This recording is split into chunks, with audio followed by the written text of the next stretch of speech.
2부 예배 나오신 여러분을 축복합니다. 미국이 남북 전쟁 할 때에 남군의 한 저격수가 메릴랜드에서 지근거리에 그 북쪽 진영에 보초를 서고 있는 사람을 표적 삼아 가지고 저격을 하려고 했어요. 이 사람은 스나이퍼죠. 저격수예요. 이제 보초 서고 있는 사람을 딱 맞추려고 하고 있는데 방아쇠를 딱 당기려고 하는 순간 이 보초가 머리를 딱 들더니 선한 목자 되신 우리 주 항상 인도하시고 그 찬양을 하더라는 거예요. 그 찬양은 자기 어머니가 그렇게 즐겨 부르던 찬양이라 이 저격수가 이 절호의 찬스인데 정말 방아쇠를 못 당기겠더라는 거예요. 그렇게 해서 그를 사살하지 않고 그냥 돌아갔습니다. 그 일이 있고 난 뒤에 14년이 되었 1876년 크리스마스 이브 어느 날 이 저격수가 여객선 타고 여행을 하고 있었는데 여객선에 군중들이 많이 모여 있어요. 그래서 무슨 일이 있나 자기도 군중들에게 속에 들어갔더니 군중들이 어떤 한 사람을 지목하면서 우리에게 찬송을 해 주십시오. 우리에게 찬송을 불러주세요. 봤더니 그 사람은 아이라 데이빗 생키, 무디 아시죠? 무디 부흥사 무디와 함께 찬양 사역을 했던 생키, 나 주의 도움 받고자 주 날개 및 내가 편안히 쉬네, 그 찬양을 많은 주옥 같은 찬양을 작곡한 생키, 사람들이 그 생키를 알아보고 찬양을 좀 해주십시오. 그 생키가 크리스마스 이브니까 성탄절 찬양을 해야 되잖아요. 그런데도 성탄절 찬양이 아니라 자꾸 자기의 마음속에 이 찬양을 해야지 그 찬양이 마음에 우러나서 선한 목자 되신 우리 주 항상 인도하시고 그 찬양을 했대요. 찬양이 끝나죠. 이 저격수가 생키에게 다가가가지고 혹시 당신 14년 전에 메릴랜드 군대에 있지 않았느냐? 그렇다. 어느 날 당신이 보초를 서면서 이 찬양을 부른 적 있지 않느냐? 이렇게 물어. 그렇다. 이 사람이 당신이 생키셨군요. 제가 14년 전에 사실 당신을 저격하려고 했던 그러한 사람입니다. 그렇게 해서 두 사람이 보둥켜 안고 울었다는 유명한 생키의 일화가 있습니다. 사랑하는 여러분, 생키는 찬양하는 덕분에 자기 목숨을 구하게 된 것입니다. 찬양은 사람을 살린다. 찬양하면 마귀가 물러갑니다. 찬양은 우리의 원수 대적을 제압합니다. 역대하 20장에 나오는 여호사밧 왕의 이야기 잘 아시죠? 암몬과 모압, 마온 3개 연합국이 쳐들어왔을 때 여호사밧 왕은 찬양대를 구성해서 전면에 배치하고 찬양하면서 나가게 했습니다. 그들이 노래와 찬송이 울려 퍼질 때에 천군 천사 복병이 나타나서 세계 연합국의 군사들을 다 무찔른 사건이 일어나게 되죠. 찬양하면 기적이 일어납니다. 바울과 실라가 유럽의 선교회 첫 관문인 빌립보에 가서 전도하다가 감옥에 갇히게 되었어요. 그들은 무지 많이 맞고 감옥에 갇히게 되었는데 감옥에 갇힌 그들이 기도하고 찬송했습니다. 예. 그랬더니 어떤 일이 일어났나요? 옥문이 열리고 그들의 족쇄가 풀어지는 그러한 기적이 일어난 것을 우리가 보게 되는 것입니다. 찬송의 능력인 거죠. 찬송하니까 하나님이 그 찬양을 들으시고 임하셔서 역사하시는 것입니다.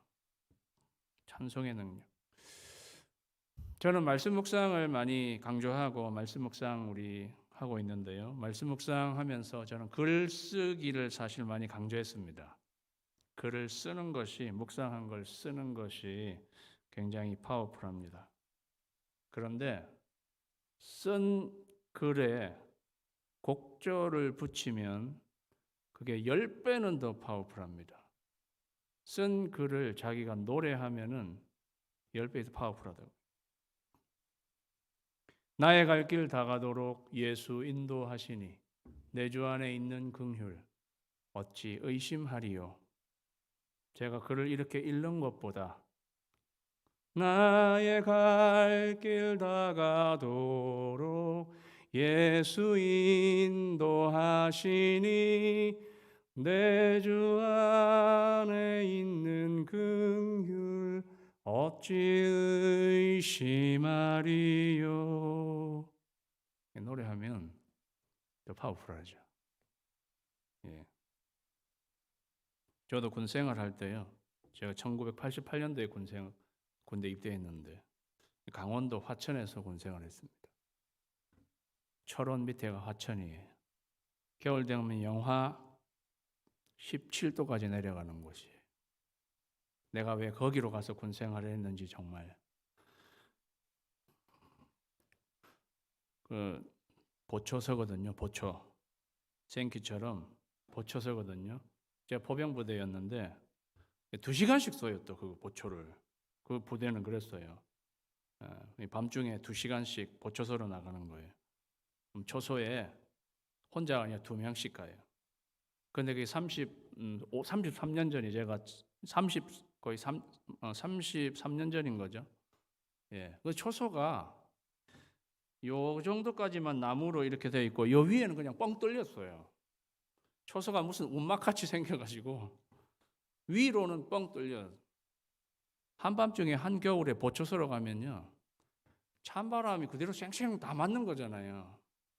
근데 고참하고 저하고 또 보초 2명이 가면 고참은 야, 너 키 큰 놈 제대로 서서 바람막이 해라 이렇게.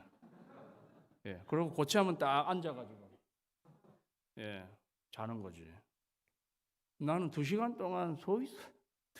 얼마나 시간이 안 가는지. 그럼 강원도 화천에서요. 얼마나 시간이 안 가는지. 2시간 보초 서다가 시간이 너무 안 가. 내가 찬송가 작곡이나 하자. 나의 갈 길 다가도록 예수 인도하시니 내 주 안에 있는 긍휼 어찌 의심하리요. 가사는 있으니까 찬송가도 있는데 내가 작곡이나 하나 해야지. 나의 갈 길 다가도록 예수 인도하시니 내 주 안에 있는 긍휼 어찌 의심하리요. 작곡하는 거예요. 끝까지 들려드릴까요? 그렇게 하고 나면 시간이 2시간 지나가가지고 제가 찬송하면서 그 어려운 시간들을 지날 수 있었습니다. 찬양은 힘든 시간을 극복하게 해줍니다. 하나님은 인간에게만 음악이라는 선물을 주셨어요. 개나 고양이가 멜로디를 붙여서 짓거나 그렇게 하지 않습니다. 그냥 본능적으로 그들을 짓는 거지. 하나님이 인간에게만 이 음악을 주셨단 말이죠. 오늘 1절 말씀에 다윗이 군대 지휘관들과 더불어, 군대 지휘관은 예배 인도자라고도 번역할 수 있습니다. 예배 인도자들과 더불어서 아삽과 헤만 여두둔의 자손 중에 구별해서 수금과 비파와 재금을 잡아, 그러니까 오케스트라도 구성하고, 예, 오늘도 여기 오케스트라, 일부 예배인데 오케스트라가 있어요. 유스 아이들 오케스트라가 있어요. 그렇게 해서 신령한 노래를 하게 했습니다. 그의 직무대로 일하는 자의 수요는 이렇습니다 하고, 오늘 저희가 읽은 많은 사람들의 이름, 찬양 대원들의 이름이 나오는 것을 보게 됩니다. 그들로 신령한 노래를 하게 했습니다. 다윗은 성전 예배에서 찬양대를 처음으로 구성한 사람으로 보입니다. 찬양대를 제도화한 사람. 오케스트라를 동원했. 역대상 23장 5절에는 오케스트라 단원만 4,000명으로 나와 있고, 오늘 본문의 찬양대는 288명이, 12명이 24개조가 되어서 지휘자는 아삽과 헤만 여두둔. 모세의 율법에 어디에도 제사를 드릴 때 찬양대를 구성하라고 되어 있지는 않은데, 다윗은 어떻게 이 성전 찬양대를 구성하게 되었을까요? 자기가 찬양을 좋아하니까 그냥 임의로 이렇게 찬양대를 구성한 것일까요? 역대하 29장 25절에 보니까요, 왕이, 여기 왕은 역대하예요. 여기 왕은 히스기야 왕이에요. 히스기야 왕은 무너져 내렸던 이스라엘을 다시 개혁한 왕이잖아요. 그 왕이 레위 사람들을 여호와의 전에 두어서 다윗과 왕의 선견자 갓과 선지자 나단이 명령한 대로, 여기 다윗과 왕의 선견자 갓과 선지자 나단이 명령한 대로 재금과 비파와 수금을 잡게 하니, 오케스트라를 형성해서 찬양을 하게 하니, 이는 여호와께서 그의 선지자들로 이렇게 명령하셨음이라. 하나님께서 이렇게 명령하신 거구나. 찬양대를 구성해서 찬양을 하게 하도록. 찬양대를 제정한 것은 하나님이십니다. 하나님은 찬양대의 찬양을 통해서 예배하는 것을 굉장히 중요하게 생각하셨다는 거예요. 오늘 1절 말씀에 신령한 노래를 하게 했다고 나옵니다. 2절에도 아삽의 아들들은 삭굴과 요셉과 느다냐와 이렇게 나오는데, 왕의 명령을 따라 신령한 노래를 하며 그랬어요. 신령한 노래라고 자꾸 나옵니다. 여기 신령한 노래는 히브리어의 나바입니다. 나바는 예언하다입니다. 예언하다. 히브리어 그대로 성경을 읽으면 찬양대를 구성하고 이 찬양대로 하여금 예언을 하게 했습니다. 이렇게 말하는 것입니다.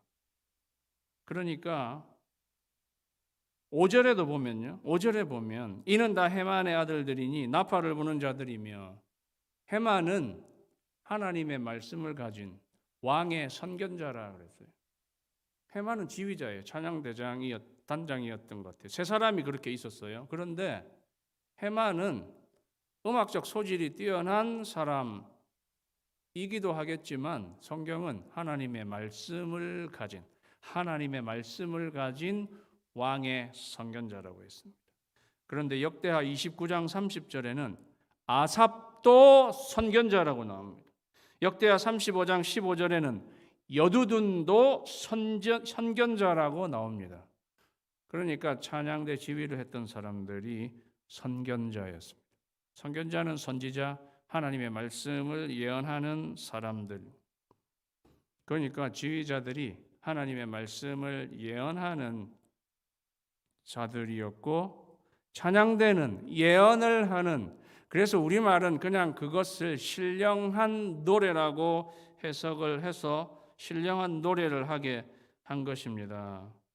그래서요, 찬양대는, 중창단은 그냥 단순한 중창단 합창단이 아니다. 그들은 신령한 노래의 찬양대, 말씀 찬양대, 예언 찬양대였습니다. 그래서 오늘 우리는 여기서 중요한 영적인 사실을, 영적인 진리를 발견하게 됩니다. 그것은 첫 번째, 찬양은 말씀을 노래하는 것이다. 다 같이 읽을까요? 시작. 찬양은 말씀을 노래하는 것이다. 하나님은 찬양대로 하여금 신령한 말씀, 예언을 하게 했습니다. 그걸 통해서 하나님은 자기의 뜻을 계시하기 원하신 것입니다.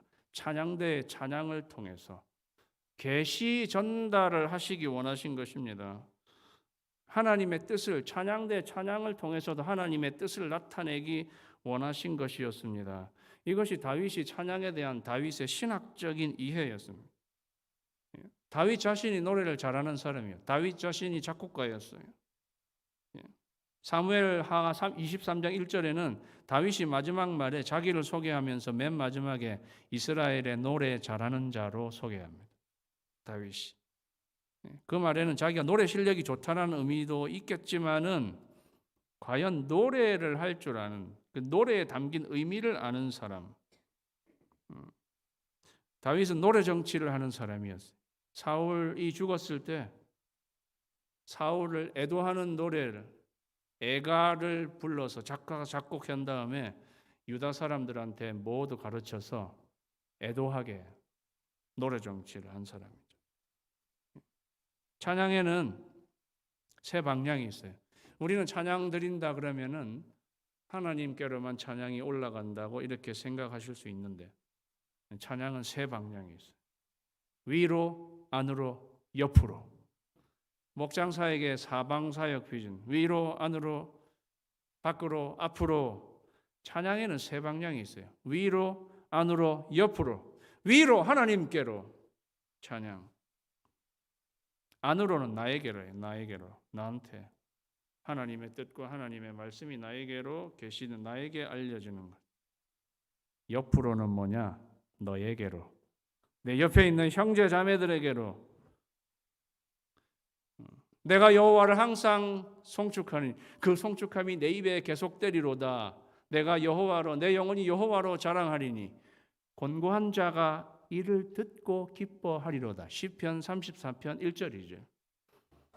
내 영혼이 여호와로 자랑하리니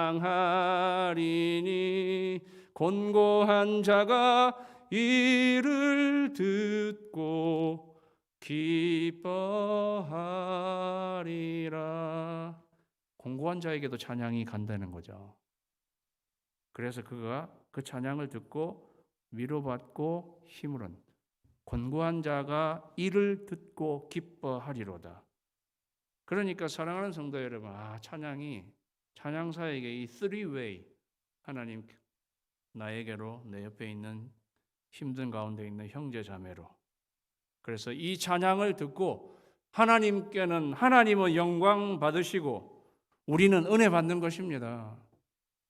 하나님께는 영광이 되고 우리에게는 말씀이 되고 우리에게 은혜 받게 되는 거죠. 아멘입니까? 지휘자 헤만은 아멘에서 이름이 나왔어요. 아멘, 헤만. 비슷비슷하잖아요. 아멘은 믿습니다예요. 헤만은 faithful. 믿음 있는. 그래서 남성 중창단의 이름은 헤만 중창단으로 하면 어떨까 이런 생각이 듭니다. 고려해 보시기 바랍니다. 그러면 이제 또 남성 중창이 있으니까 여성 중창이 곧 해야 되겠죠. 이 다윗의 찬양대는 남성으로만 구성되어 있었습니다. 보면 아삽과 헤만과 여두둔의 아들들로만 구성돼요. 제가 그 부분은 조금 아쉬웠어요. 딸은 찬양 못하나 이렇게 다윗에게 한번 물어보고 싶은 마음이 있어요. 그 구약의 한계. 소프라노와 엘토가 있어야죠. 성경은 군데군데에서 말씀과 음악이 같이 가는 것을 봅니다. 말씀에 음악이 동원되는 걸 본다는 거죠. 모세의 여동생 미리암은 선지자였습니다. 아론의 누이 선지자 미리암이 손에 소고를 잡았습니다. 선지자였던 미리암의 손에는 악기가 있었습니다. 사무엘상 10장 5절에 네가 그리로 가서 그 성읍으로 들어갈 때, 이 사울에게 하신 이야기예요. 사무엘이 사실. 네가 성읍으로 들어갈 때에 선지자의 무리가 산당에서부터 비파와 소고와 저와 수금을 앞세우고 예언하며 내려오는 것을 만날 것이다. 선지자의 무리가 그냥 아무 맨손 아무것도 없이 그냥 하나님 말씀을 한 게 아니라 비파와 소고와 저와 수금, 우리식으로 하면 오케스트라인 거죠. 그거를 앞세워서 예언했다고 이야기하고 있습니다. 열왕기하 3장 15절에 보니까요. 이제 내게로 검은고 탈 자를 불러오소서. 엘리사 선지자가 검은고 타는 자가 검은고를 탈 때에, 이 말은 뭐예요? 바이올린 연주하는 찬양대가 바이올린 연주를 할 때에, 피아노 반주하는 분이 피아노 반주가 시작될 때에 여호와의 손이 엘리사 위에 있었습니다. 이 말은 찬양 음악이 있을 때에 하나님의 손, 하나님의 임재하심이 거기에 있다는 것을 우리에게 이야기해 주는 거죠. 그래서 우리는 이러한 영적인 두 번째 진리를 우리가 발견할 수 있게 됩니다. 다 같이 읽겠습니다. 시작. 하나님은 우리 찬양 가운데 거하신다. God dwells in our praise. 이거를 누가 이야기한 것입니까? 시편 22편 3절에 이스라엘의 찬송 중에 거하시는 주여 라고 다윗이 유일하게 이렇게 말했습니다. 우리 찬양 가운데 거하시는 하나님. 우리의 찬양은 하나님의 임재를 가져오는 거죠. 그래서 우리가 찬양할 때는 하나님이 임하심. 그래서 우리는 하나님 찬양할 때 하나님의 음성을 듣기도 합니다. 여러분 그런 경험 없으신가요? 찬양하는데 하나님의 음성이 내게 들리고, 찬양하는데 나에게 굉장히 강한 확신이 오는. 그건 하나님, 우리가 찬양할 때 하나님이 임하시고 우리에게 자기의 뜻을 드러내시는 거죠. 이 얼마나 엄청나고 중요한 일. 그래서 예배에 관심을 기울여야 할 부분이 찬양 파트, 그리고 음악입니다. 이 하나님이 선물로 이렇게 주신 거죠. 그래서 사랑하는 여러분, 이 찬양의 사역, 여기에 은사가 주어지고 여기에 부름받았다고 하시는 분들은 찬양팀에, 찬양팀, 찬양대, 오케스트라, 여기에 조인하시라는 거예요. 그래서 그렇게 광고를 한 것입니다. 내가 소프라노 잘할 수 있는데, 하나님이 그걸 통해서 하나님의 이 뜻을 전하고자 하는 그러한 의미에서 하나님 그런 은사를 주신 거예요. 여러분이 그 링크에 들어가시면 나는 소프라노 할 수 있습니다. 나는 엘토, 테너, 베이스, 그 다음에 악기, 나는 뭐 연주할 수 있다. 이렇게 하지 않으면 교우님들이 어떤 탤런트 그런 걸 갖고 있는지 우리가 모르니까, 제가 다윗이 찬양대를 제정하고 오케스트라를 만드는 그런 의미로 제가 지금 하려고 하는 거예요. 왜 그렇게 해서 살아있는 예배, 영광스러운 예배, 그러한 찬양이 살아있는 예배, 하나님의 임재가 있는 예배, 그렇게 우리가 드리기 위해서. 그 여러분 중에는 나는 뭐 음치기도 하고 박치기도 하고 나는 다룰 줄 아는 악기도 없습니다. 그런 분들 박수 치면 되네. 박수 치면서 그렇게 해도 되잖아요. 사인업 링크에 박수는 없어요. 죄송합니다. 이게 이 찬양 사역이, 계시를 전달하는 사역이, 하나님의 뜻을 나타내는 사역이, 하나님의 임재를 가져오는 사역, 사람들을 위로하는 사역. 오늘 6절 말씀해 보니까요, 이들이 다 그들의 아버지의 지휘 아래 재금과 비파와 수금을 잡아 여호와의 전에서 노래하며 하나님의 전을 섬기고 아삽과 여도든과 헤만은 왕의 지휘 아래 있어 그들과 모든 형제 곧 여호와 찬송하기를 배워 익숙한 사람 모든 형제 곧 여호와 찬송하기를 배워 익숙한 사람의 수요가 288명이었습니다. 그래서 이렇게 찬양사에게 조인하시는 분들은 여호와 찬송하기를 배워야겠죠. 연습을 거듭해서 이 신령한 노래를 부르는 것입니다. 오늘 우리 남성 중창단이 이렇게 처음으로 나와서 얼마나 많이 연습했을 것 같습니까? 저분들이 많이 연습해서 화음으로 하나님 앞에 영광 돌리는 거죠.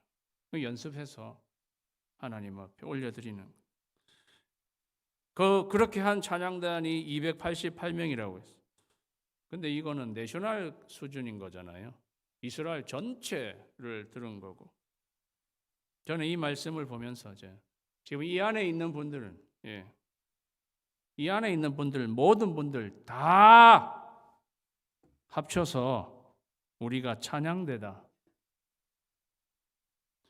에베소서 5장 19절 말씀해 보니까 시와 찬미와 찬송과 신령한 노래들로 서로 화답하며 너희 마음으로 주께 노래하며 찬송하며. 신약성경에 오니까 찬양대의 제도에 관한 말씀은 없어. 그 말은 찬양대가 없어졌다는 뜻일까요? 아니요. 찬양대가 있었을 거예요. 그런데 오늘 이 에베소서 5장 19절 말씀을 보면 시와 찬송과 신령한 노래들 너희들이 서로 부르며 화답하라 그랬죠. 회중이 찬양대다. 그렇게 이야기하는 거예요. 회중이 찬양대다.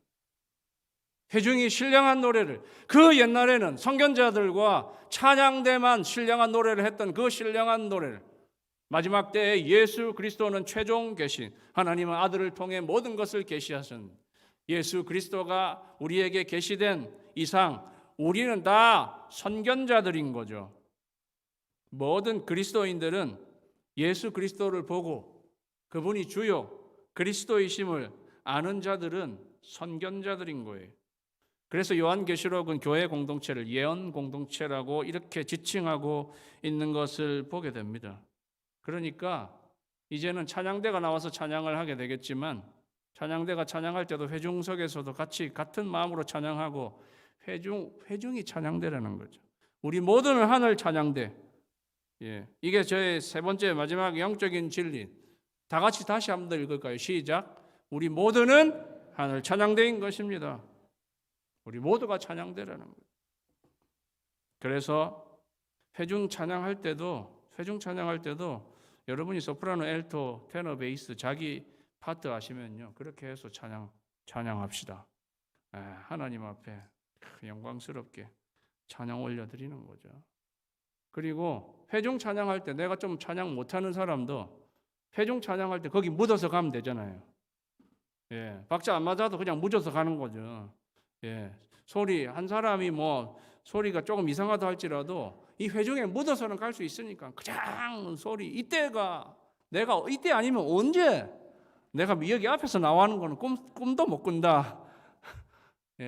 그게 뭐 나와서 찬양하는 그게 그것도 중요하지만 나에게 그러한 분들은 회중석에서 그때 마음껏 마음으로 찬양하는 거예요. 마음으로 찬양하고 노래하는 거죠. 그런 노래가 있어야 한다는 것입니다. 이사야 61장 3절에는요. 이사야는 60장. 이사야 비전 이사야는 60장인데 61장에 가면은 계속 이사야는 비전을 이야기하고 있는데 근심 대신 우리에게 찬송의 옷을 입혀 주셨다. 그렇게 이야기하고 있어요. 슬픔 대신 희락을 제 대신 화관을 근심 대신 찬송의 옷을 주셨네. 우리 모두에게 찬송의 옷을 입혀줬. 우리는 그래서 하늘 찬양대인 것입니다. 그러한 찬송의 옷을 입은 우리들이 살아있는 찬양을 우리가 예배 때도 드리고 예배 때뿐만이 아니라 우리의 삶 속에서 살아있는 찬송의 옷을 입은 사람으로서 찬송 드릴 때에 거기에 하나님의 말씀이 있고 거기에 하나님의 임재가 있고 거기에 치유와 회복이 있고 거기에 승리가 있는 것입니다. 우리의 예배 가운데 이러한 찬양이 있기를, 여러분의 삶 가운데 이러한 찬양의 능력이 나타나게 되기를 주님의 이름으로 축원합니다. 기도하겠습니다.